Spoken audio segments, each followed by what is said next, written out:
Alkanes और haloarenes में हमने हेलोएल्केन्स करने के बाद हेलोएरीन्स के मेथड्स ऑफ प्रिपरेशन किए। तो अब हम करते हैं उनकी physical properties.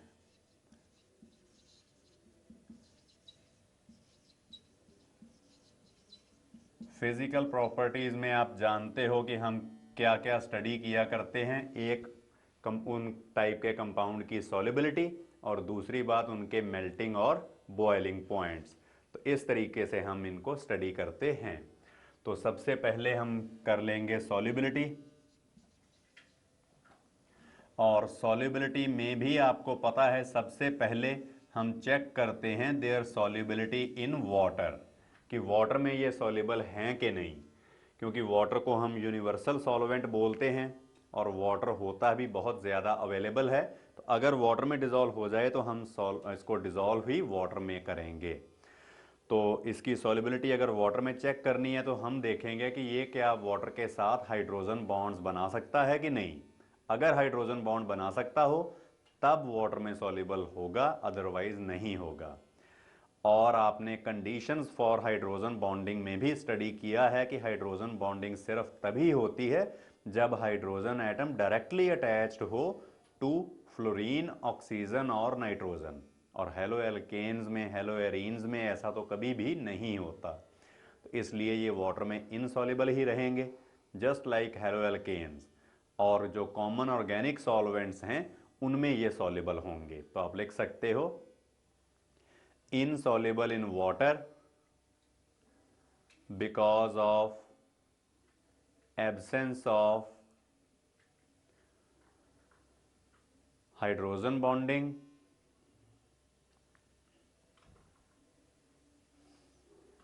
but soluble in common organic solvents of low polarity such as benzene, ether, carbon tetrachloride, chloroform etcetera. तो इस तरीके से इनकी हेलोएरीन्स की सॉल्युबिलिटी हमने देख ली। फिर इसके बाद आती है बात इनके मेल्टिंग और बॉइलिंग पॉइंट्स की। तो सेकंड फिजिकल प्रॉपर्टी आप लिख सकते हो मेल्टिंग एंड बॉइलिंग पॉइंट्स। तो मेल्टिंग पॉइंट हो चाहे बॉइलिंग पॉइंट हो, ये दोनों डिपेंड करते हैं on the intermolecular forces of attraction. अगर intermolecular forces of attraction strong हो तब इनके melting point, boiling point high होते हैं। अगर अट्रैक्टिव फोर्सेस वीक हो तब मेल्टिंग पॉइंट या बॉइलिंग पॉइंट थोड़े लो होते हैं। अब हेलोएरीन्स में जो अट्रैक्टिव फोर्सेस हैं वो कौन सी हैं?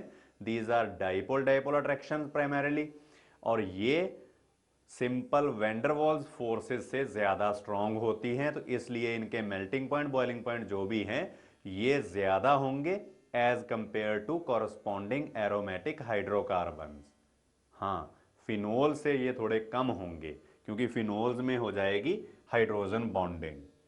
तो जैसे मैं यहां पर 3 कंपाउंड्स बना रहा हूं कंपेरेबल साइज के। सबसे पहला है टोलुइन, फिर इसके बाद क्लोरोबेंजीन, और फिर आया है फिनोल।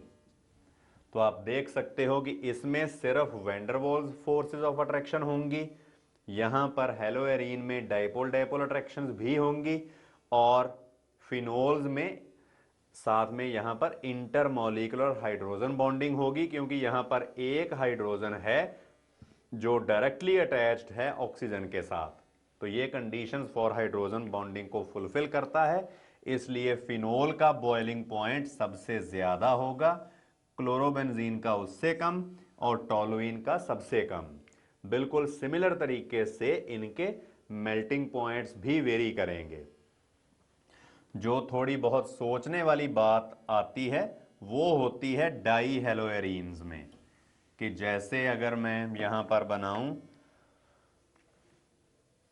ये ऑर्थो डाइक्लोरोबेंजीन,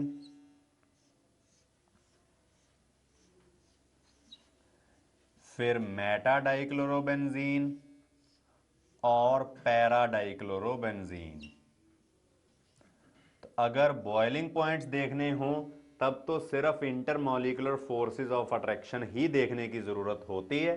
तो वो यहां पर हैं डाइपोल डाइपोल अट्रैक्शंस।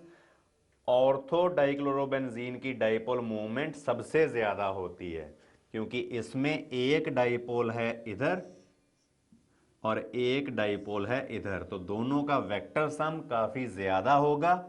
अगर हम मेटा आइसोमर देखें तो उस केस में थोड़ा वेक्टर सम थोड़ा कम हो जाएगा क्योंकि दोनों वेक्टर्स में एंगल इंक्रीज हो गया है। और पैरा में तो वेक्टर सम बिल्कुल जीरो हो जाएगा क्योंकि दोनों वेक्टर्स हैं having the same magnitude but opposite sign. तो यहां पर बॉइलिंग पॉइंट अगर देखना हो तो ऑर्थो डाइक्लोरोबेंजीन का बॉइलिंग पॉइंट मैक्सिमम होगा। ये मेटा और पैरा आइसोमर्स का बॉइलिंग पॉइंट जो है ये कंपेरेबल होता है, लगभग सेम जैसा होता है। और मेल्टिंग पॉइंट के टाइम हमें लैटिस एंथैल्पी भी देखनी पड़ती है कि जब हमने क्रिस्टल को मेल्ट करना है तो उसके लैटिस को हम कितनी कर इजीली ब्रेकअप कर सकते हैं। पैरा डाइक्लोरोबेंजीन की स्ट्रक्चर होती है सबसे ज्यादा सिमेट्रिकल, ये क्रिस्टल लैटिस में बड़ा प्रॉपरली फिट होती है, तो इसलिए इस केस में लैटिस एंथैल्पी काफी ज्यादा हाई होती है। तो तब melting point of the para dichlorobenzene जो है ये भी बहुत हाई होगा। उससे कम होगा हमारे पास जो ये ऑर्थो और मेटा है।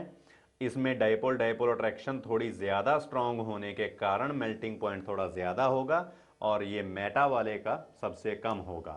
तो ये जो इनका मेल्टिंग पॉइंट्स हैं उनमें एक बात स्पेशल आई है कि पैरा डाइक्लोरोबेंजीन का मेल्टिंग पॉइंट सबसे ज्यादा होता है।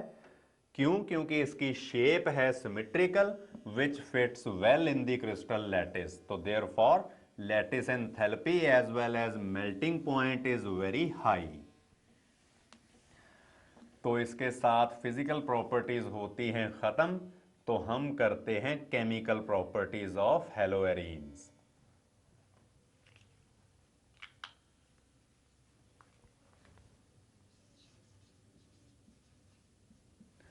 केमिकल प्रॉपर्टीज में सबसे पहले हम हेलोएरीन्स में करेंगे न्यूक्लियोफिलिक सब्स्टिट्यूशन रिएक्शंस। जैसे हेलोएल्केन्स में हमने देखा था कि कई टाइप की हमने रिएक्शंस की थी, वैसे ही यहां पर भी करेंगे। सबसे पहली टाइप है न्यूक्लियोफिलिक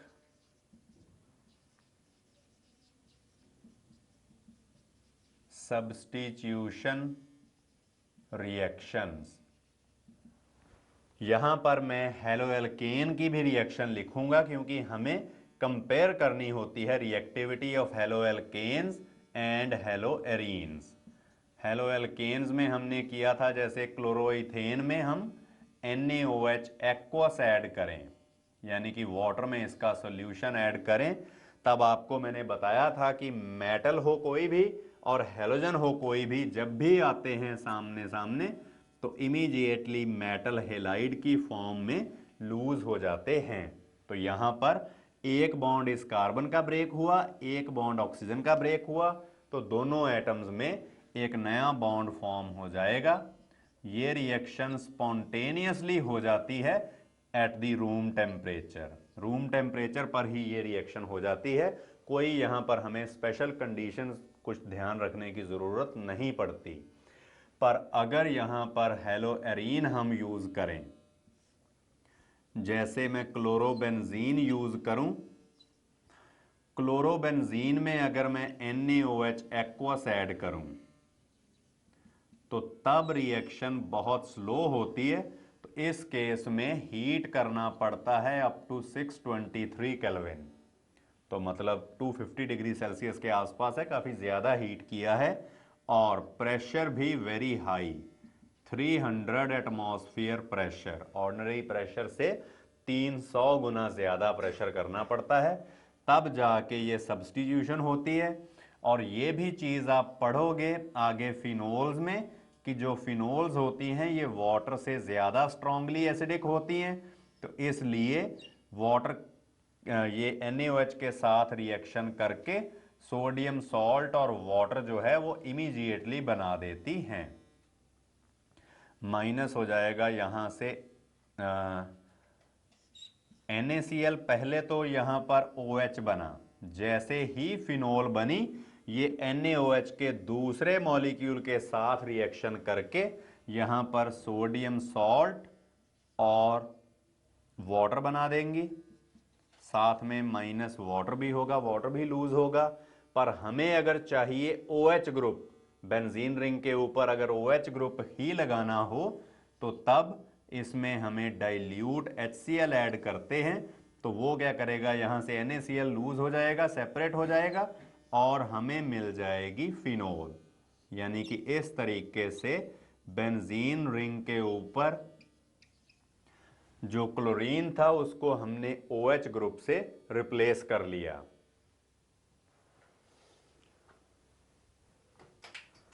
तो यहां पर हमें देखना पड़ेगा कि ये जो रिएक्शन है, ये रिएक्शन जो है कि क्लोरो हेलोएल्केन में तो बड़ी कंफर्टेबली हो जाती है रूम टेम्परेचर पे ही, पर हेलोएरीन अगर हम यूज करें तब इतना हाई टेम्परेचर और इतना हाई प्रेशर होता है और साथ में हमें डाइल्यूट HCl भी डालना पड़ता है। तो इसलिए ये रिएक्शन होती है इतने हाई टेम्परेचर पर। तो इसका मतलब है कि हेलोएरीन्स जो हैं ये बहुत कम रिएक्टिव हैं।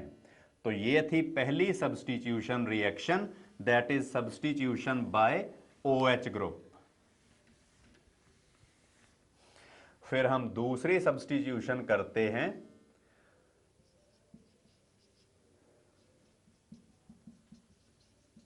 Substitution by amino group. Amino group होता है NH2 ग्रुप। और इसके लिए आपको बस मैं याद ही करवाता हूं कि हेलोएल्केन्स में जब हमने अमोनिया के साथ रिएक्शन की थी तो हॉफमैन अमोनोलिसिस रिएक्शन को बोला था और उस रिएक्शन में आपने देखा था कि किस तरह से primary amine, secondary amine, tertiary अमीन और क्वाटरनरी अमोनियम सॉल्ट भी बन जाते थे। कि इतनी ज़्यादा फास्ट और इतनी ज़्यादा एक्सटेंसिव रिएक्शन होती है।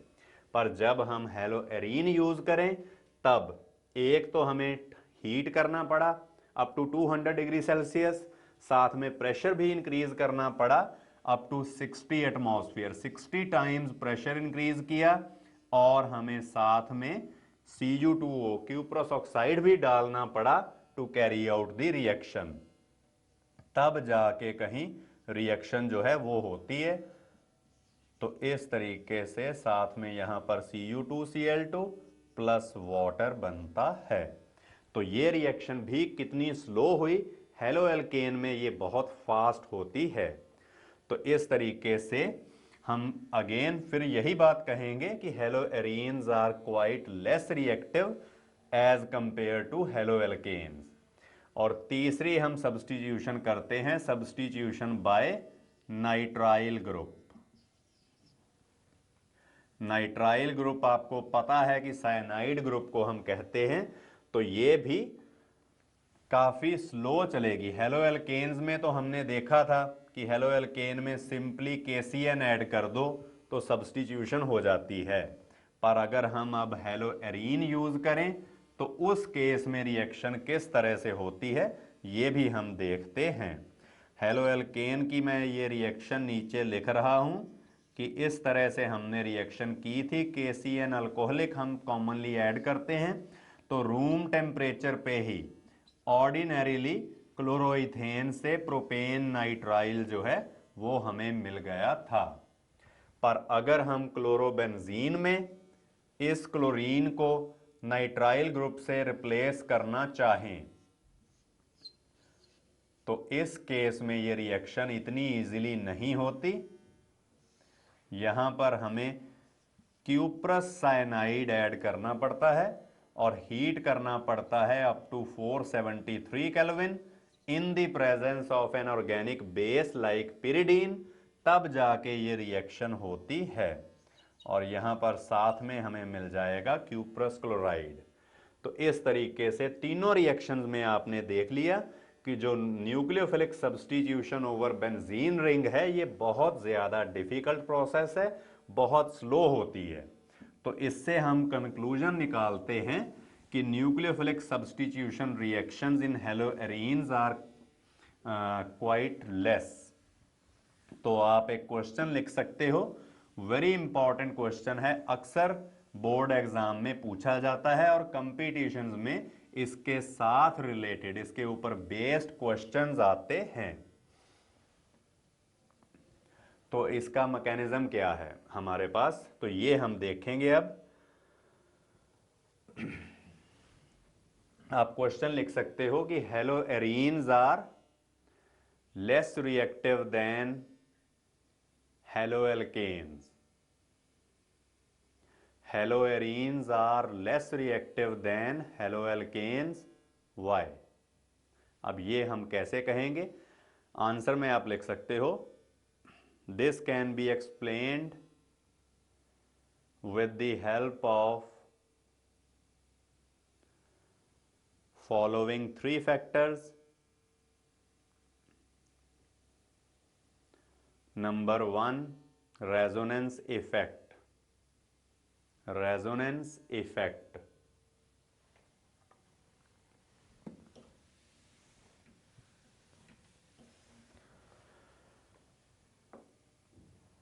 तो हेलोएरीन्स लाइक क्लोरोबेंजीन, मैं एक एग्जांपल ले रहा हूं क्लोरोबेंजीन की। Haloarenes like chlorobenzene R resonance hybrids of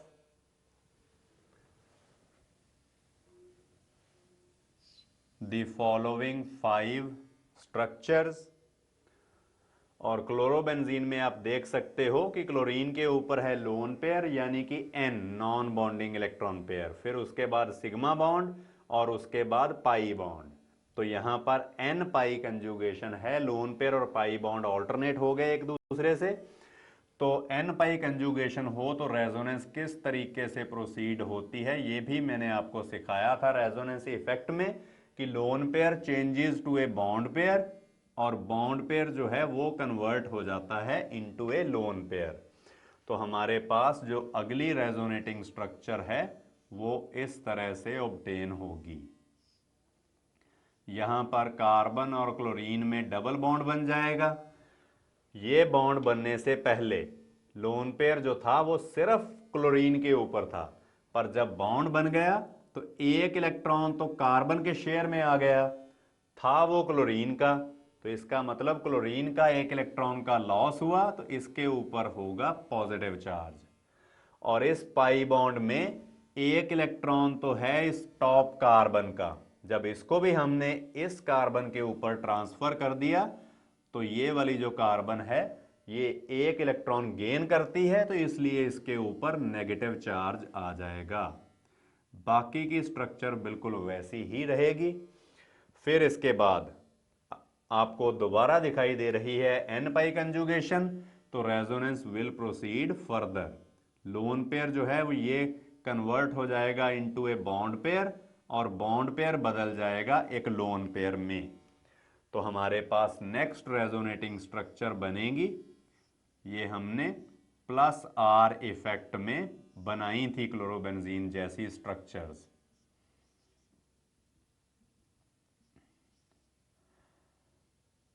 तो यहां पर आ जाएगा बॉन्ड और यहां पर lone pair and negative charge, और बाकी की स्ट्रक्चर वैसी ही।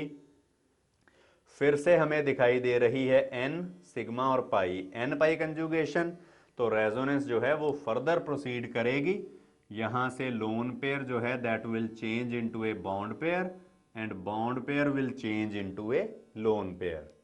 तो अगली रेजोनेटिंग स्ट्रक्चर यहां पर बनेगी कुछ इस तरह से।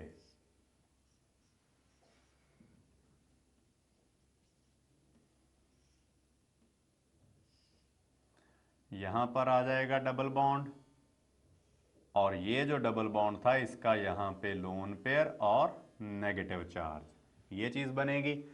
फिर से N पाई कंजुगेशन है तो रेजोनेंस फर्दर प्रोसीड करेगी। लोन पेयर जो है वो बॉन्ड पेयर में चेंज हो जाएगा और बॉन्ड पेयर जो है वो क्लोरीन के ऊपर ट्रांसफर होकर लोन पेयर में कन्वर्ट हो जाएगा। इस तरीके से हमारे पास लास्ट रेजोनेटिंग स्ट्रक्चर आएगी क्लोरोबेंजीन की। तो इसमें आप देखते हो फर्स्ट सेकंड में नंबर्स अगर दे दूं इन पांचों रेजोनेटिंग स्ट्रक्चर्स को, तो आप देख सकते हो कि स्ट्रक्चर सेकंड, थर्ड और फोर्थ में कार्बन और क्लोरीन में है डबल बॉन्ड। तो ये डबल बॉन्ड कैरेक्टर इंड्यूस कर देता है कार्बन क्लोरीन बॉन्ड में। तो इस कारण डबल बॉन्ड की जो क्लीवेज है ये थोड़ी मुश्किल होती है, डबल बॉन्ड उतनी इजीली ब्रेक नहीं होता। जबकि हेलो एल्केन्स में तो कोई रेजोनेंस नहीं होती, तो यहां पर प्योर सिंगल बॉन्ड ही है। सिंगल बॉन्ड को ब्रेक करना इजी होता है, डबल बॉन्ड को ब्रेक करना मुश्किल होता है। तो इसलिए हेलोएरीन्स जो हैं ये थोड़े कम रिएक्टिव होंगे। तो हम कह सकते हैं कि हेलोएरीन्स आर लेस रिएक्टिव। तो इसको अगर वर्ड्स में लिखना हो तो आप इस तरह से लिख सकते हो कि due to structures 2, 3 and 4, due to structures 2, 3 and 4, the carbon halogen bond in haloarenes acquires partial double bond character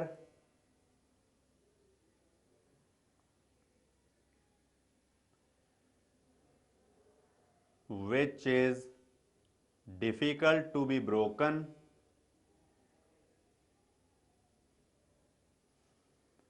as compared to the carbon halogen single bond in haloalkanes, which is difficult to be broken than carbon halogen single bond in haloalkanes। तो इसलिए जो haloarenes हैं ये कम reactive ही होंगी। फिर इसके बाद हम सेकंड जो है टॉपिक वो करते हैं इनकी हाइब्रिडाइजेशन के बेसिस पे। तो आप नंबर 2 लिख सकते हो सेकंड पॉइंट, हाइब्रिडाइजेशन। क्योंकि 3 फैक्टर्स हमें स्टडी करने हैं, तीनों फैक्टर्स ही यही कहेंगे कि हेलोएरीन्स जो हैं ये लेस रिएक्टिव होती हैं। तो फिर डेफिनेटली हेलोएरीन्स लेस रिएक्टिव ही रहेंगी। जब हमें हाइब्रिडाइजेशन देखनी होती है तो इस तरह से आप देखोगे, यहां पर मैं बेंजीन की कैक्यूल स्ट्रक्चर ही बनाता हूं क्योंकि उससे हाइब्रिडाइजेशन के बारे में हमें आइडिया ज्यादा अच्छा मिलेगा। तो हेलोएरीन में आप देख रहे हो कि जिस कार्बन के साथ हेलोजन लगा है उसका एक डबल बॉन्ड है, यानी कि एक पाई बॉन्ड है। अगर एक पाई बॉन्ड है तो इसका मतलब इस कार्बन की हाइब्रिडाइजेशन है sp2। और यहां पर जिस कार्बन हेलोएल्केन में जिस कार्बन के साथ हेलोजन लगा है उस कार्बन की sp3 हाइब्रिडाइजेशन होती है। और जब हम एसिडिक नेचर ऑफ एल्काइंस कर रहे थे तो वहां पर हमने देखा था कि sp2 हाइब्रिड ऑर्बिटल का साइज होता है थोड़ा छोटा, sp3 हाइब्रिड ऑर्बिटल का साइज थोड़ा बड़ा होता है। तो इसलिए यहां पर छोटा ऑर्बिटल बॉन्ड बनाएगा क्लोरीन के साथ तो बॉन्ड लेंथ थोड़ी कम होगी, और हेलोएल्केन में एक बड़ा ऑर्बिटल बॉन्ड बनाएगा क्लोरीन के साथ तो यहां पर बॉन्ड लेंथ थोड़ी ज्यादा होगी। और बॉन्ड लेंथ जितनी ज्यादा हो बॉन्ड डिसोसिएशन एंथैल्पी उतनी ही कम होती है। तो इसलिए हेलोएल्केन में कार्बन हेलोजन बॉन्ड जो है वो बड़ी इजीली ब्रेक हो जाता है और हेलोएरीन में वो उतना इजीली ब्रेक नहीं हो पाता। तो आपको अगर ये बात लिखनी हो तो आप लिख सकते हो कि इन haloarenes the carbon to which halogen atom is attached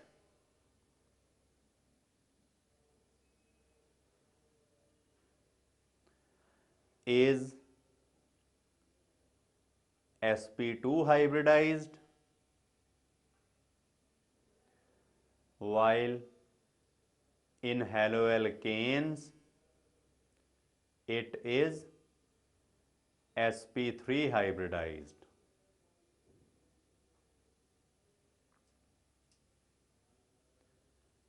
full stop. Therefore carbon halogen bond length in haloalkanes is more or bond dissociation enthalpy is less, or bond dissociation enthalpy is less, full stop, because of higher bond dissociation enthalpy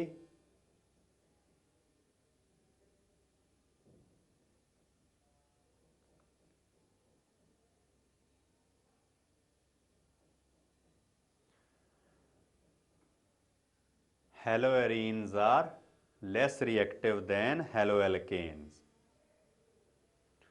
तो hybridisation के basis पे हमने ये देख लिया कि bond dissociation enthalpy haloarene में थोड़ी ज़्यादा होती है। और फिर इसके बाद अगली बात आती है, थर्ड टॉपिक जो है, जो थर्ड इसका फैक्टर है वो होता है पोलैरिटी। तो आप नंबर 3 डाल के लिख सकते हो पोलैरिटी। अब हमें पता है कि sp2 हाइब्रिड कार्बन जो होती है it is somewhat more electronegative than sp3 hybrid carbon.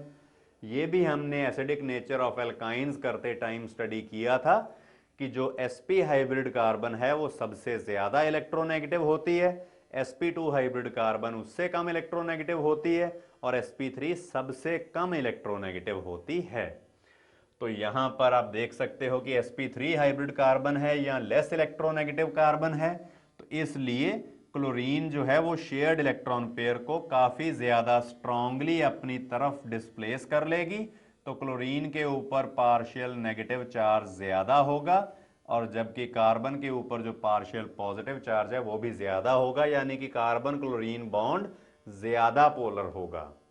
यहां पर sp2 हाइब्रिड कार्बन है जो थोड़ी ज्यादा इलेक्ट्रोनेगेटिव होने के कारण क्लोरीन को शेयर्ड इलेक्ट्रॉन पेयर को अपनी तरफ ज्यादा अट्रैक्ट नहीं होने देती, ज्यादा डिस्प्लेस नहीं करने देती। तो इसलिए हेलोएरीन्स में कार्बन हेलोजन बॉन्ड जो होता है that is somewhat less polar, तो ये उतना ज्यादा पोलर नहीं होता। और कोवेलेंट बॉन्ड्स में जितनी ज्यादा पोलैरिटी हो बॉन्ड उतना ही वीक होता है, उतनी ही बॉन्ड डिसोसिएशन एंथैल्पी कम होती है। और जितनी बॉन्ड डिसोसिएशन एंथैल्पी कम होगी बॉन्ड उतनी जल्दी ब्रेक हो जाएगा, कंपाउंड उतनी जल्दी रिएक्ट कर जाएगा। तो इसलिए हेलोएल्केन ज्यादा रिएक्टिव होंगे। तो आप लिख सकते हो इन haloarenes the halogen atom is attached to somewhat more electronegative sp2 hybrid carbon and therefore the polarity of carbon halogen bond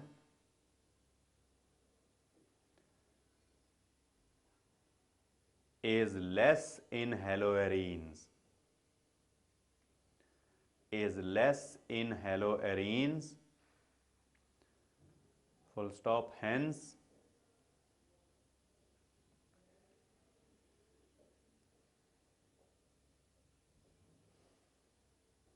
haloarenes are less reactive। तो हमने तीनों फैक्टर्स में ही ये स्टडी किया कि हेलोएरीन्स कम रिएक्टिव ही होते हैं हेलोएल्केन्स के, तो इसलिए जो रिजल्ट हम निकालेंगे वो भी यही होगा कि haloarenes are less reactive than haloalkanes. तो आप लिख सकते हो in the light of above 3 factors it can be safely concluded that haloarenes are less reactive than haloalkanes।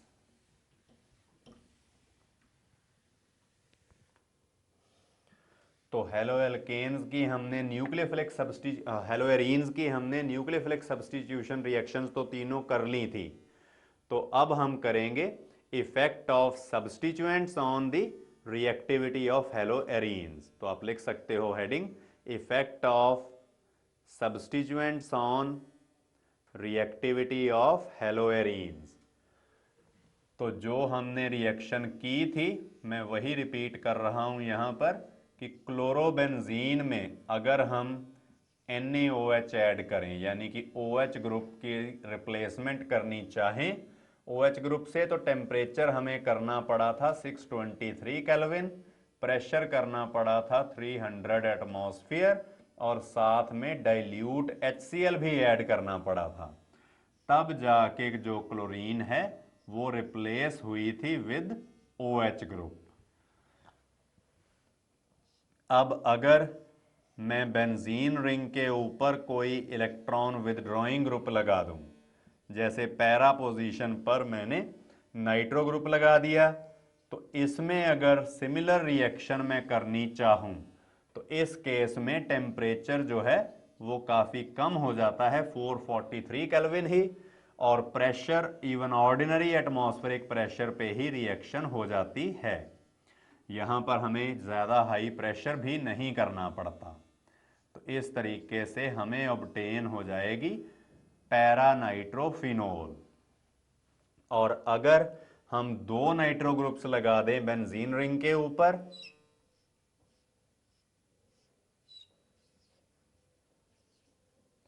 एक ऑर्थो पे लगा दिया एक पैरा पोजीशन पर, तो इसकी रिएक्शन भी करने की कोशिश करें तो तब टेम्परेचर और ज्यादा डाउन हो जाता है, 368 केल्विन पर ही रिएक्शन हो जाएगी। और साथ में अगर हम डाइल्यूट HCl ऐड करें तो हमें मिलेगा 2,4 डाई नाइट्रोफिनोल कंपैरेटिवली इजीली। और लास्ट अगर हम तीनों ऑर्थो पैरा पोजीशंस पर नाइट्रो ग्रुप लगा दें, जैसे मैं यहां पर लगा रहा हूं, तीनों पोजीशंस पर ही मैंने नाइट्रो ग्रुप लगा दिए, तो इस केस में जो सब्स्टिट्यूशन होती है उसके लिए तो NaOH भी डालने की ज़रूरत नहीं होती इतनी, इवन वाटर भी डाल दें तब भी रिएक्शन हो जाएगी। NaOH एक्वस भी डालने की ज़रूरत नहीं होती, जस्ट इसको वार्म कर दो और डाइल्यूट HCl अगर हम ऐड कर दें तब हमारे पास जो सब्स्टिट्यूशन प्रोडक्ट है वो ऑब्टेन हो जाता है। तो इस तरह से ये रिएक्शन प्रोसीड करती है। इस कंपाउंड को हम बोलते हैं पिकराइल क्लोराइड।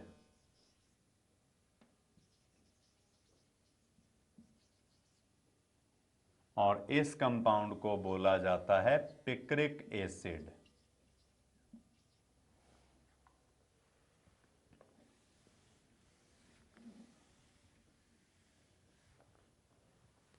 तो ये जो इफेक्ट ऑफ स्ट्रक्चर या effect of substituents on reactivity of haloarenes था, इसके ऊपर एक बड़ा इंपॉर्टेंट क्वेश्चन भी बनता है। आप क्वेश्चन लिख सकते हो कि पिक्राइल क्लोराइड इज रेडिली हाइड्रोलाइज्ड।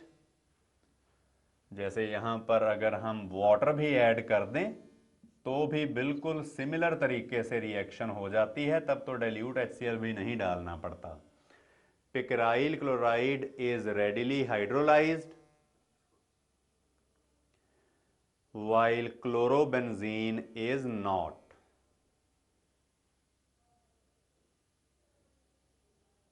तो ये कैसे होती है सिचुएशन हमारे पास कि पिक्राइल क्लोराइड जो है अगर हम बेंजीन रिंग के ऊपर कोई इलेक्ट्रॉन विदड्रॉइंग ग्रुप्स लगा दें तो इसका हाइड्रोलिसिस बड़ी फास्ट हो जाता है, जबकि अगर कोई सब्स्टिट्यूएंट ना लगा हो तब थोड़ा मुश्किल होता है। अगर थोड़ी कॉमन सेंस हम देखें तब तो ये रिएक्शन थोड़ी मुश्किल होनी चाहिए थी, क्योंकि ये था पिक्राइल क्लोराइड। अब नाइट्रो ग्रुप हमें पता है कि इलेक्ट्रॉन विदड्रॉइंग होता है, तो तो इलेक्ट्रॉन विड्रॉइंग ग्रुप अगर है तो ये नाइट्रो ग्रुप बेंजीन रिंग से इलेक्ट्रॉन खींचेगा अपनी तरफ, ये भी खींचेगा और ये भी खींचेगा। अगर तीनों तरफ से इलेक्ट्रॉन जो हैं वो खींचे गए तो फिर ये क्लोरीन जो है ये कार्बन से उतने ज्यादा स्ट्रांगली इलेक्ट्रॉन नहीं खींच पाएगी, यानी कि यहां पर कार्बन क्लोरीन बॉन्ड थोड़ा लेस पोलर हो जाएगा। और अगर बॉन्ड कम पोलर है तो ज्यादा स्टेबल है, ज्यादा स्ट्रांग है, वो जल्दी ब्रेक ही नहीं होगा। तो हेलोएरीन को तो कम रिएक्टिव होना चाहिए पर ये होती है ज्यादा रिएक्टिव, तो ऐसे क्यों?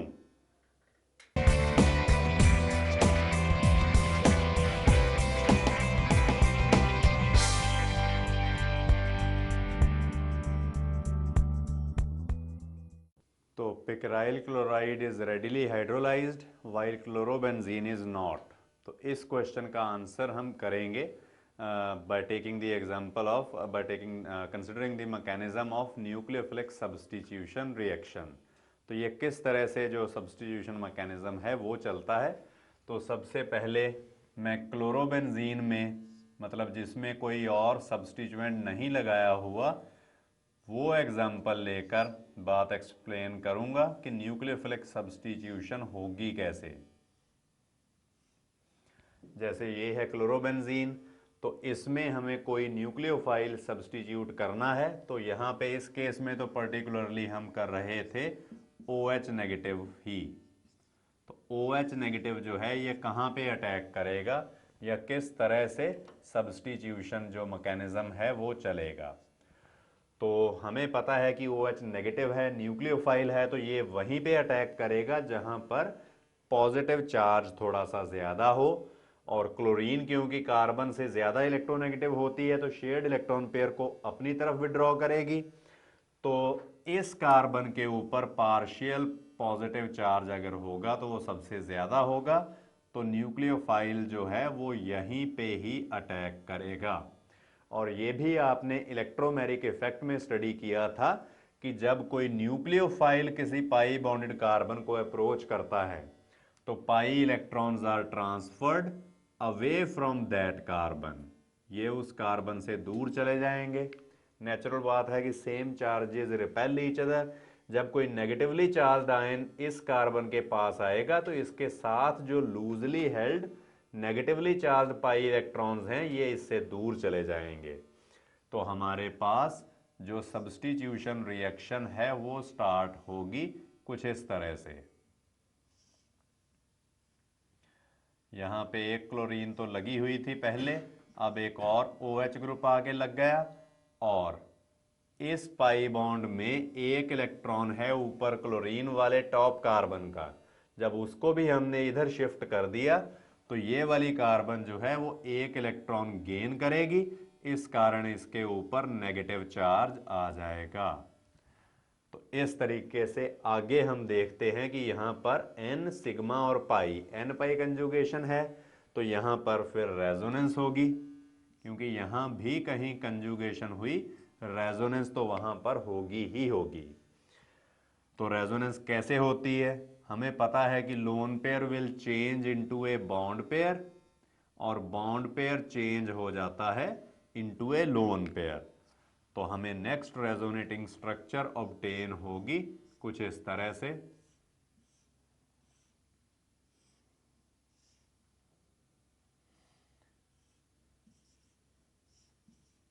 ये जो लोन पेयर है इन दोनों कार्बन्स में डबल बॉन्ड बना देगा और इस पाई बॉन्ड में एक इलेक्ट्रॉन इस कार्बन का है। जब इसको भी हमने इधर शिफ्ट कर दिया तो जो नीचे वाली कार्बन है इसने एक इलेक्ट्रॉन गेन किया, इसके ऊपर आ जाएगा नेगेटिव चार्ज और बाकी की स्ट्रक्चर रहेगी वैसे की वैसे ही। अब फिर से N पाई कंजुगेशन है तो रेजोनेंस फर्दर चलेगी। लोन पेयर जो है ये चेंज होगा बॉन्ड पेयर में और बॉन्ड पेयर चेंज हो जाएगा एक लोन पेयर में। तो हमारे पास जो थर्ड और लास्ट रेजोनेटिंग स्ट्रक्चर है वो बनेगी कुछ इस तरह से।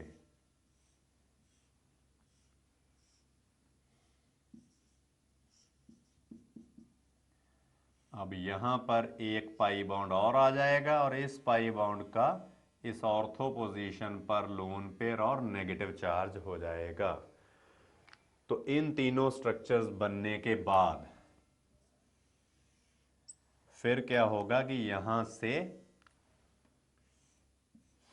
जो लोन पेयर आगे जाएगा, जैसे ही लोन पेयर आगे प्रोसीड किया, इस कार्बन के 4 बॉन्ड्स तो पहले ही बने हुए हैं, 5वां बॉन्ड तो बना नहीं सकती, तो इसलिए यहां से क्लोरीन एटम जो है that will be replaced along with its shared electron pair.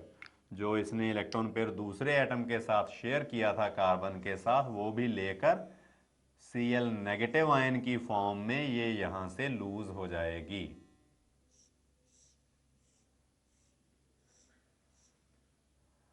तो इस तरीके से हमें ऑब्टेन होगी फिनोल लाइक दिस। इस तरीके से प्रोसीड करती है रेजोनेंस और ये सब्स्टिट्यूशन रिएक्शन होती है। अब अगर बेंजीन रिंग के ऊपर कोई सब्स्टिट्यूएंट लगा दें, हम कोई और ग्रुप ऑफ एटम्स लगा दें, तो उससे क्या होगा? मैं यहां पर पिक्राइल क्लोराइड तो नहीं बनाऊंगा,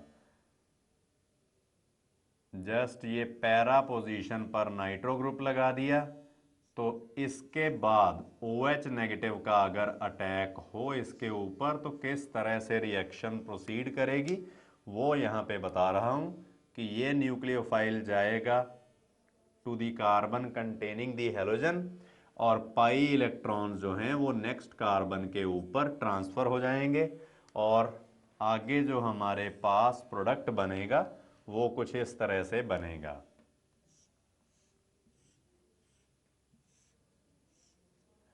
कि कार्बन के साथ एक क्लोरीन तो पहले लगी थी, अब एक OH ग्रुप और आ गया, तो इस कॉर्नर वाली कार्बन के ऊपर lone pair and negative charge आएगा, बाकी की स्ट्रक्चर वैसे की वैसे ही रहेगी। फिर यहां पर आप देखोगे कि N पाई कंजुगेशन है, लोन पेयर और पाई बॉन्ड ऑल्टरनेट पड़े हैं, तो रेजोनेंस आगे प्रोसीड करेगी। लोन पेयर जो है that will change into A bond pair, और बॉन्ड पेयर का इस NO2 ग्रुप वाली कार्बन के ऊपर जाके लोन पेयर बन जाएगा।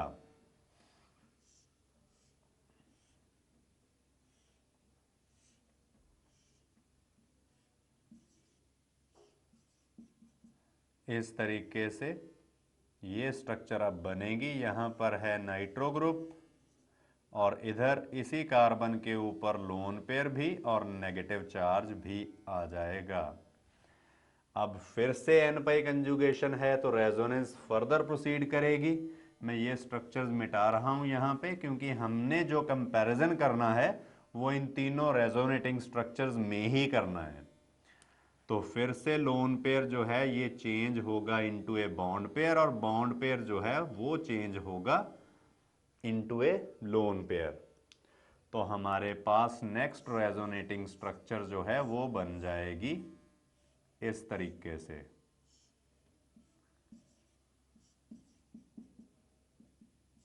यहां पर आ जाएगा लोन पेयर और नेगेटिव चार्ज, और इधर हैं पाई बॉन्ड्स। अब फिर ऊपर जैसे ही ये लोन पेयर जाएगा इधर in between these two carbon atoms, और यहां से chlorine atom along with the shared electron pair निकल जाएगा। तो फिर OH ग्रुप जो है वो पूरा पूरा बेंजीन रिंग के ऊपर लग जाएगा। अब इन दोनों केसेस में रेजोनेटिंग स्ट्रक्चर्स का अगर हम कंपैरिजन करें तो यहां पे आप देखो जो स्ट्रक्चर सेकंड है ये वाली, तो it is specially more stable. तो this structure is specially stable. क्यों? क्योंकि यहां पर जो नेगेटिवली चार्ज्ड कार्बन है उसके साथ एक इलेक्ट्रॉन विदड्रॉइंग ग्रुप लगा है, नाइट्रो ग्रुप, जो नेगेटिव चार्ज को अपने ऊपर डिस्पर्स कर लेगा। तो यहां पर डिस्पर्सल ऑफ चार्ज मैक्सिमम होगा, और इसी डिस्पर्सल ऑफ चार्ज के कारण ये स्टेबलाइज हो जाएगी। ये मैंने आपको इंडक्टिव इफेक्ट की एप्लीकेशन में भी बताया था कि dispersal of charge is a stabilising process, कि जब भी चार्ज कहीं डिस्पर्स हो या इलेक्ट्रॉन्स डिस्पर्स हों, बिखर जाएं, तो उसके कारण स्टेबिलिटी इंक्रीज होती है। तो इन तीनों में से एक मिडल वाली जो रेजोनेटिंग स्ट्रक्चर है ये स्पेशली स्टेबल होती है, तो इसलिए तीनों का रिजल्टेंट थोड़ा ज्यादा स्टेबल होगा।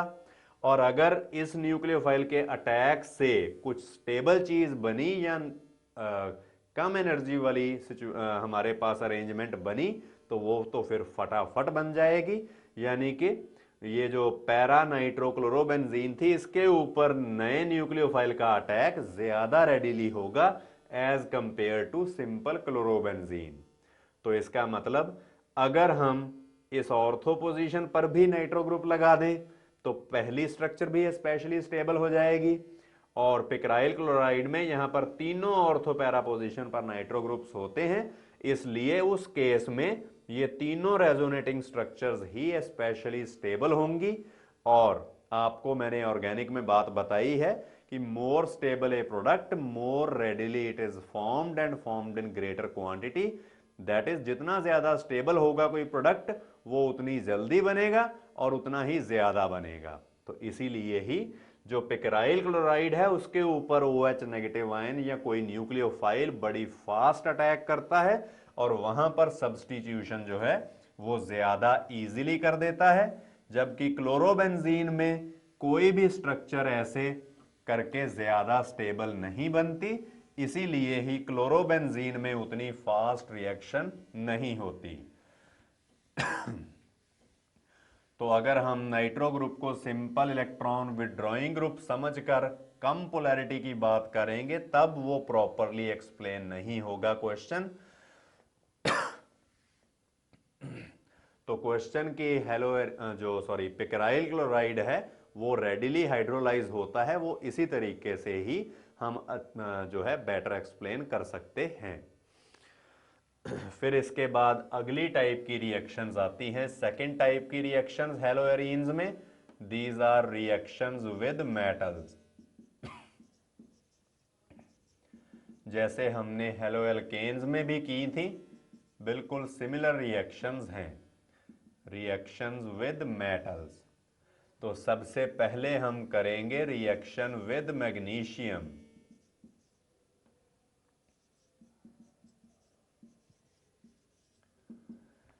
मैग्नीशियम के साथ आपने हेलोएल्केन्स में रिएक्शन की थी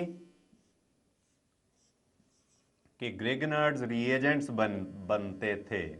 जैसे मैं ब्रोमोबेंजीन में अगर मैग्नीशियम ऐड करूं तो उस केस में ग्रिग्नार्ड रिएजेंट बनना है, और ग्रिग्नार्ड रिएजेंट्स मैंने आपको बताया था कि हाईली रिएक्टिव होते हैं, इसलिए कोई भी प्रोटॉन डोनर अगर इनको मिल जाए तो ये उसी टाइम डिस्ट्रॉय हो जाते हैं, हाइड्रोकार्बन बना देते हैं।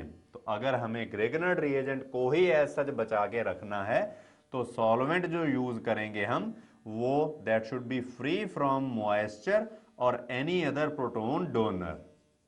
तो यहां पर हम सॉल्वेंट यूज करते हैं ड्राई ईथर।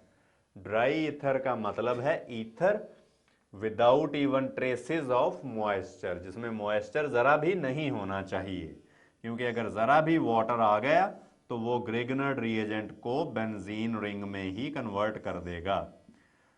क्लोरोबेंजीन थोड़ी कम रिएक्टिव होती है, तो इसलिए ये वाली रिएक्शन है सिर्फ तभी होगी जब हम ड्राई ईथर की बजाय ड्राई THF यूज करते हैं, टेट्राहाइड्रोफ्यूरेन। ये एक साइक्लिक ईथर होती है, तब क्लोरोबेंजीन जो है वो मैग्नीशियम के साथ रिएक्शन करके फिनाइल मैग्नीशियम क्लोराइड यानी कि कॉरस्पॉन्डिंग ग्रिग्नार्ड रिएजेंट जो है वो बना देती है। तो ये THF क्या है ये मैं आपको थोड़ा और एक्सप्लेन कर देता हूं। ईथर्स तो आपको पता होंगी, जब ऑक्सीजन के दोनों तरफ कार्बन एटम्स लगे हों तो उसको हम कहते हैं ईथर। और अगर आप ये वाला कंपाउंड देखो, यहां पर दो डबल बॉन्ड्स हैं और लोन पेयर हैं ऑक्सीजन के ऊपर, एन पाई कंजुगेशन होने के कारण ये कंपाउंड होता है रेडियो एक्टिव एरोमेटिक कंपाउंड होता है ये। तो ये एरोमेटिसिटी में भी हमने किया था फ्यूरेन। अब अगर इसकी हाइड्रोजिनेशन रिएक्शन कर दी जाए, यानी कि इसकी रिडक्शन करें हम, तो यहां पर भी 2 हाइड्रोजन एटम्स अटैच हो जाएंगे और डबल बॉन्ड के इस साइड भी 2 हाइड्रोजन एटम्स अटैच्ड हो जाएंगे। यानी कि अगर मैं ये वाला कंपाउंड लिखूं तो इसमें 4 हाइड्रोजन एटम्स ऐड किए फ्यूरेन में, तब जाके ये बना। तो इसीलिए ही इस कंपाउंड को हम ज्यादातर टेट्राहाइड्रोफ्यूरेन के नाम से जानते हैं।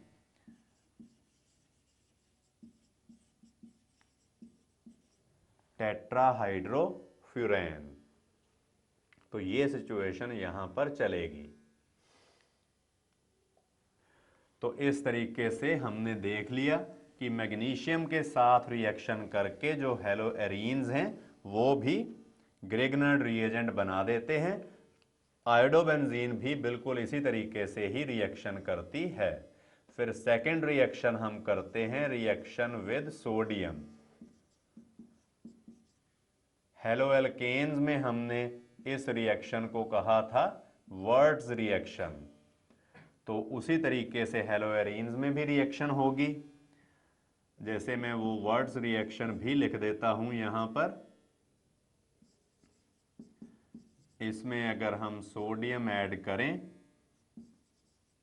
तो ये 2 मॉलिक्यूल जो हैं ब्रोमोमीथेन के, ये रिएक्ट करेंगे इन the presence of dry ether. Solvent हम यूज करेंगे तो यहां पर से 2 moles of NaBr will be lost और हमें मिलेगा इथेन। दोनों कार्बन एटम्स में एक एक बॉन्ड फॉर्म हो जाएगा +2 NaBr। इस तरीके से रिएक्शन प्रोसीड करती है। तो इसको हमने वर्ट्स रिएक्शन कहा था। ये हमने हेलोएल्केन्स की केमिकल प्रॉपर्टीज में भी की थी और एल्केन्स के मेथड्स ऑफ प्रिपरेशन में भी की थी। अब अगर हम दोनों हेलोएरीन्स यूज कर लें, जैसे हमने ये हेलोएल्केन्स यूज किए थे, उसी तरीके से अगर मैं हेलोएरीन्स यूज करूं,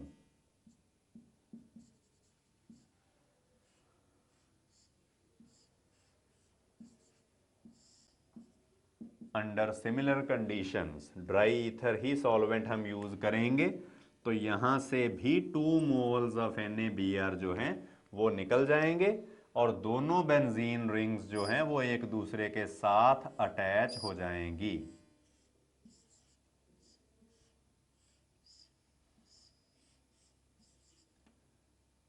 +2 moles ऑफ NaBr। अब ये जो कंपाउंड बना इसको हम कॉमनली बाईफिनाइल बोलते हैं। बाईफिनाइल और इसका IUPAC नेम होगा 1,1- बाईफिनाइल। तो ऊपर वाली जो रिएक्शन है इसको हम कहते हैं वर्ट्स रिएक्शन। जब दोनों ही हेलोएल्केन हम यूज करें, जब दोनों हेलोएरीन्स यूज करें, तब हम इसको कहते हैं फिटिग रिएक्शन।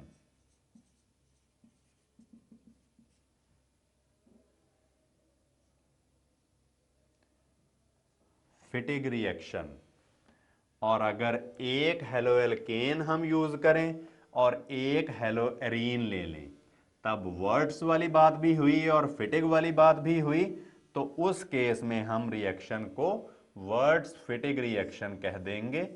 जैसे यहां पर ब्रोमोबेंजीन में अगर मैं सोडियम मेटल ऐड करूं और साथ में ब्रोमोमीथेन भी, सॉल्वेंट बिल्कुल वैसे ही ड्राई ईथर। यहां पर सॉल्वेंट जो है वो मॉइस्चर से फ्री हमें इसलिए चाहिए क्योंकि अगर मॉइस्चर आ गया तो वो सोडियम मेटल को ही डिस्ट्रॉय कर देगा, इसी के साथ रिएक्शन कर जाएगा। तो इस कारण हमें तो सोडियम मेटल को यूज करना है, तो इसलिए जो मीडियम हम यूज करेंगे that should be free from moisture. तो हमें जो अब प्रोडक्ट ऑब्टेन होगा that will B toluene, benzene के ऊपर मिथाइल ग्रुप लगा हो, +2 NaBr। तो ये भी एक एरोमेटिक हाइड्रोकार्बन बना है और इस रिएक्शन को हम कहते हैं वर्ट्स फिटिग रिएक्शन।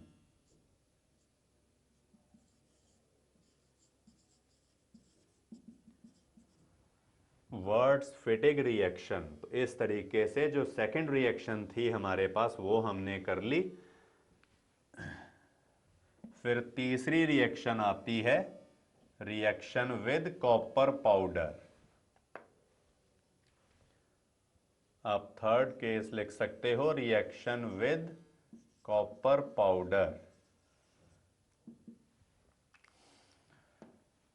तो इसके बारे में एक लाइन भी लिख लो, हेलोएरीन्स पर्टिकुलरली आयोडोएरीन्स, क्योंकि ये सबसे ज्यादा रिएक्टिव होती हैं, react with copper powder on heating to form biphenyl. तो यहां से कॉपर मेटल है तो ये दोनों हैलोजन्स को यहां से एब्स्ट्रैक्ट करके ले जाएगी। एक बॉन्ड इस कार्बन का ब्रेक हुआ, दूसरा बॉन्ड इस कार्बन का ब्रेक हुआ, तो दोनों कार्बन्स में एक एक बॉन्ड फॉर्म हो जाएगा। तो इस तरीके से हमें ऑब्टेन होगा बाइफिनाइल।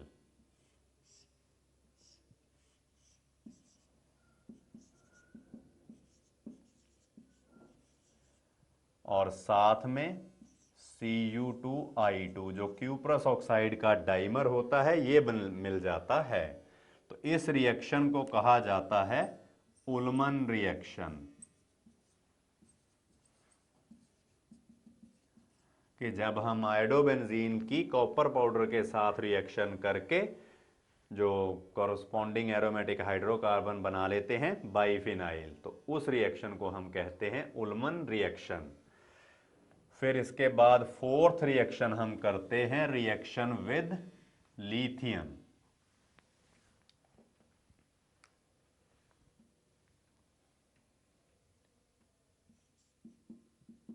तो आप लिख सकते हो फोर्थ रिएक्शन विद लिथियम। तो लिथियम के साथ हमने हेलोएल्केन्स में भी रिएक्शन की थी, तब बात की थी कि जो लिथियम मेटल होती है ये कार्बन के साथ सिग्मा बॉन्ड भी बना लेती है। तो इसलिए अगर यहां पर क्लोरोबेंजीन हम यूज करें तो we will have to take 2 moles of lithium. तो सॉल्वेंट बिल्कुल पहले जैसे ही फ्री फ्रॉम मॉइस्चर होना चाहिए, यानी कि ड्राई ईथर हम यूज करेंगे। तो एक लिथियम तो एक क्लोरीन को ले जाएगा, लिथियम क्लोराइड बना देगा, और दूसरा लिथियम जो है वो कार्बन के साथ कोवेलेंट बॉन्ड बना के एक ऑर्गेनोमेटेलिक कंपाउंड फिनाइल लिथियम बना देगा।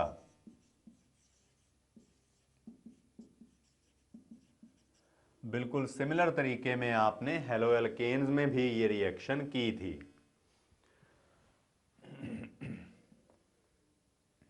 और लास्ट रिएक्शन हम करते हैं फिफ्थ, जो भी रिएक्शंस विद मेटल्स हैं इस कैटेगरी में, तो ये होगी रिएक्शन विद निकल एल्यूमिनियम एलॉय एंड अल्कोहल। निकल एल्यूमिनियम एलॉय जो है ये रिएक्शन करता है विद अल्कोहल। इसमें से एल्यूमिनियम NaOH के साथ रिएक्शन करके सोडियम एल्यूमिनेट और नेसेंट हाइड्रोजन प्रोड्यूस करता है। नेसेंट हाइड्रोजन होती है atomic hydrogen that is produced during the reaction and is consumed during it. निकल एल्यूमिनियम अलॉय और NaOH। तब यहां से क्लोरीन जो है वो रिप्लेस हो जाती है बाय हाइड्रोजन और साथ में HCl बन जाता है। तो ये सिंपल एक रिडक्शन रिएक्शन है जिसमें हमने क्लोरीन को रिमूव करके हाइड्रोजन लगा दिया है, यानी कि removal of an electronegative atom और एडिशन ऑफ हाइड्रोजन। तो ये रिडक्शन रिएक्शन ही हुआ करती है। तो इस तरीके से रिएक्शंस विद मेटल्स भी खत्म होती हैं।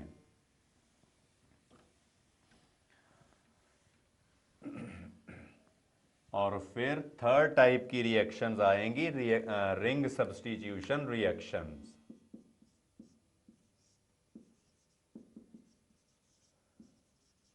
रिंग सब्स्टिट्यूशन रिएक्शन, इनमें हम जो बेंजीन रिंग है उसके ऊपर ही सब्स्टिट्यूशन कर देंगे। इसमें सबसे पहले करते हैं हेलोजिनेशन।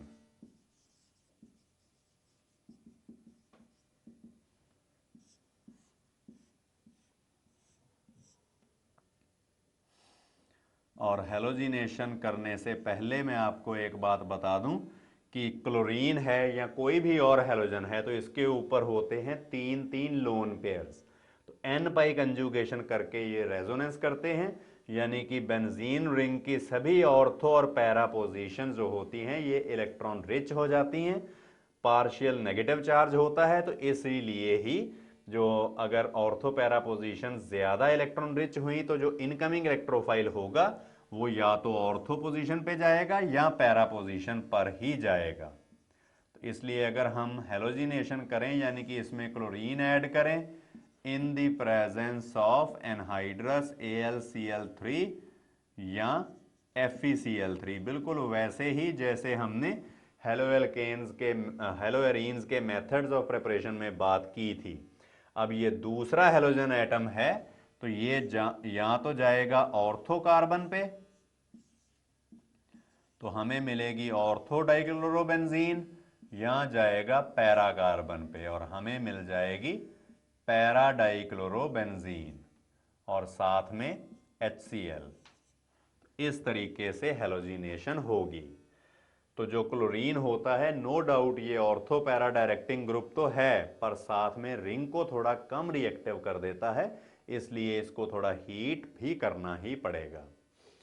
फिर इसके बाद हम करते हैं नाइट्रेशन, जो सेकंड रिएक्शन है जिसमें हमें रिंग कार्बन कार्बन जो बेंजीन रिंग है उसके ऊपर सब्स्टिट्यूशन करनी होती है।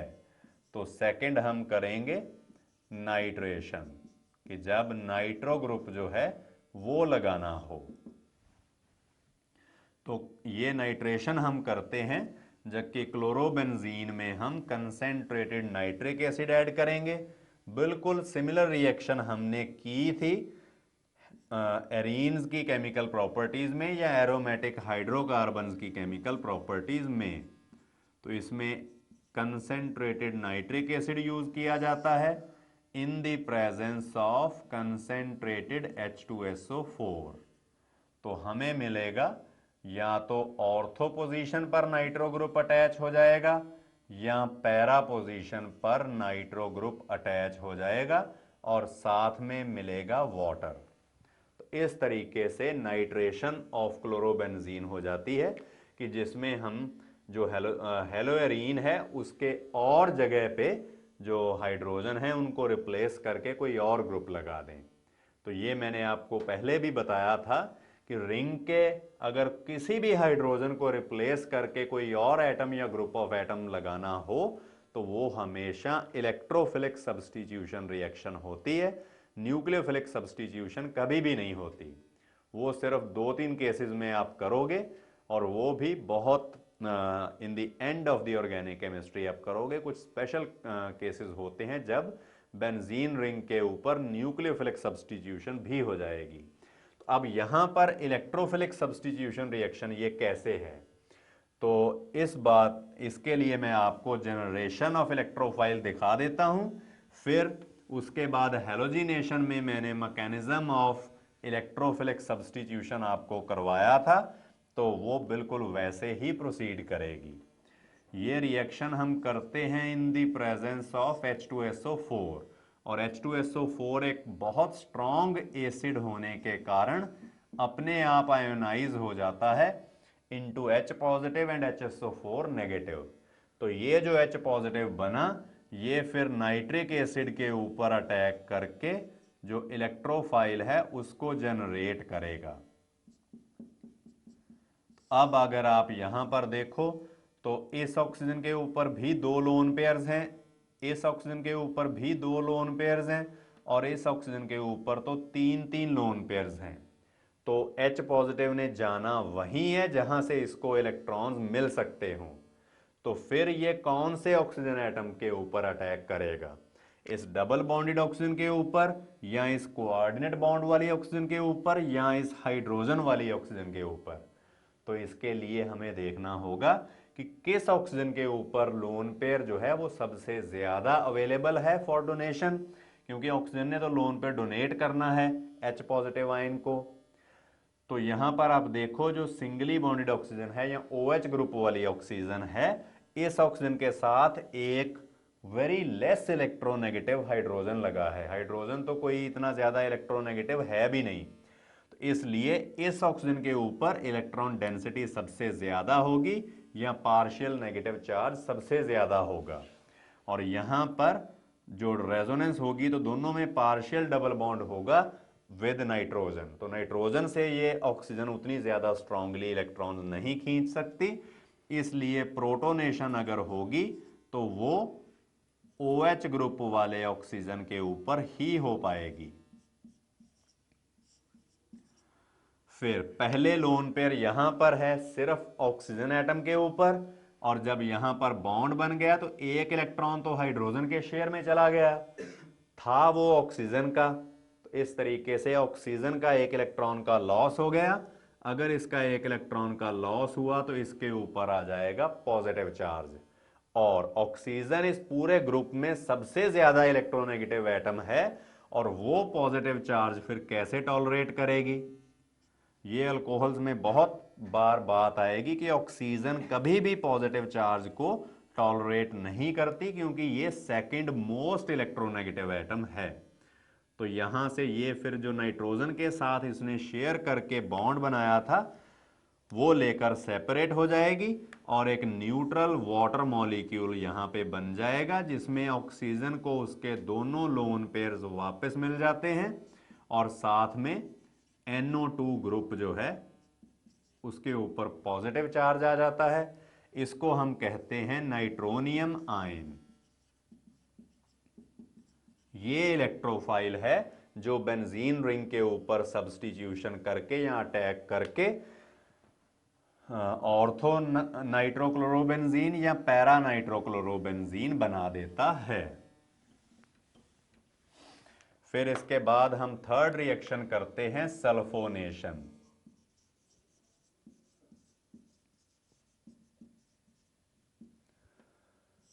तो ये भी बिल्कुल वैसे ही होगी। क्लोरोबेंजीन प्लस हम करेंगे कंसेंट्रेटेड सल्फ्यूरिक एसिड, रादर हम फ्यूमिंग सल्फ्यूरिक एसिड यूज करते हैं। वो क्या होता है? Concentrated sulphuric acid saturated with SO3।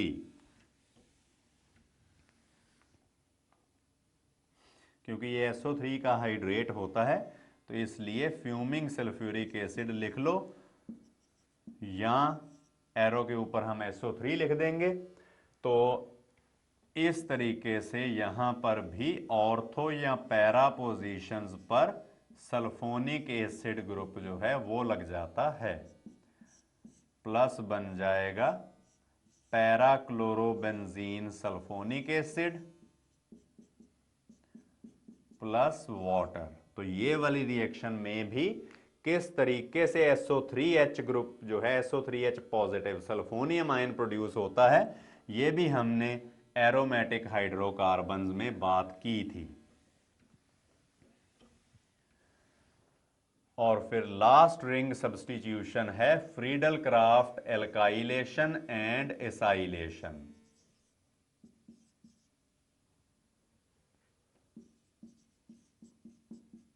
Friedel crafts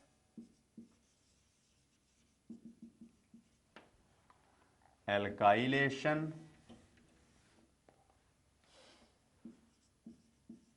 and acylation. तो ये रिएक्शन कैसे होगी?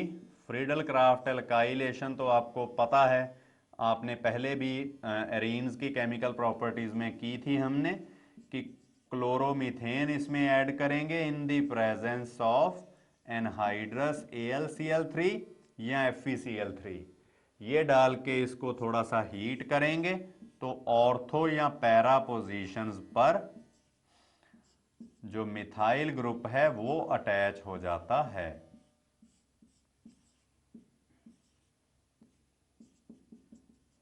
और साथ में HCl तो प्रोड्यूस होगा ही इस तरीके से। और एसाइलेशन रिएक्शन होती है यहां पर, सॉरी पहले एल्काइलेशन में कैसे इलेक्ट्रोफाइल जनरेट हुआ, तो यहां पर AlCl3 यूज किया है हमने। ये आपको बता चुका हूं मैं कितनी बार कि एक लुईस एसिड होता है, यहां पर एल्यूमिनियम के वैलेंस शेल में सिर्फ 6 इलेक्ट्रॉन्स होते हैं, इसलिए ये इधर से एक chlorine atom along with the shared electron pair खींचकर कार्बन का भी इलेक्ट्रॉन ले जाएगा, इसलिए कार्बन का एक इलेक्ट्रॉन का लॉस होने के कारण इसके ऊपर पॉजिटिव चार्ज आ जाएगा।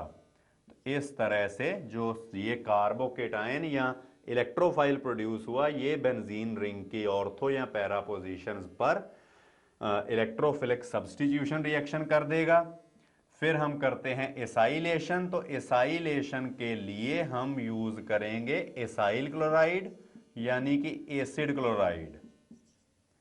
इस तरह से ये एसिटाइल क्लोराइड है, कॉमनली इसको कहा जाता है।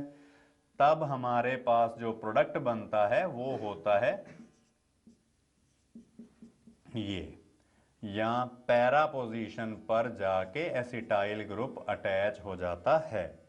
तो यहां पर जो इलेक्ट्रोफाइल है वो कैसे जनरेट हुआ, तो वो आप देख सकते हो कि एसिड क्लोराइड में से Cl नेगेटिव खींच लेगा AlCl3, तो हमें जो प्रोडक्ट ऑब्टेन होगा, जो केटायन ऑब्टेन होगा, that will be acetylium ion. This commonly इसको हम एसाइलिनियम आयन बोलते हैं, प्लस AlCl4 नेगेटिव। तो ये इलेक्ट्रोफाइल है जो बेंजीन रिंग के ऊपर सब्स्टिट्यूशन कर देता है ऑर्थो या पैरा पोजीशन पे। तो इसके साथ जो रिंग सब्स्टिट्यूशन रिएक्शंस हैं हेलोएरीन्स की, वो भी खत्म होती हैं।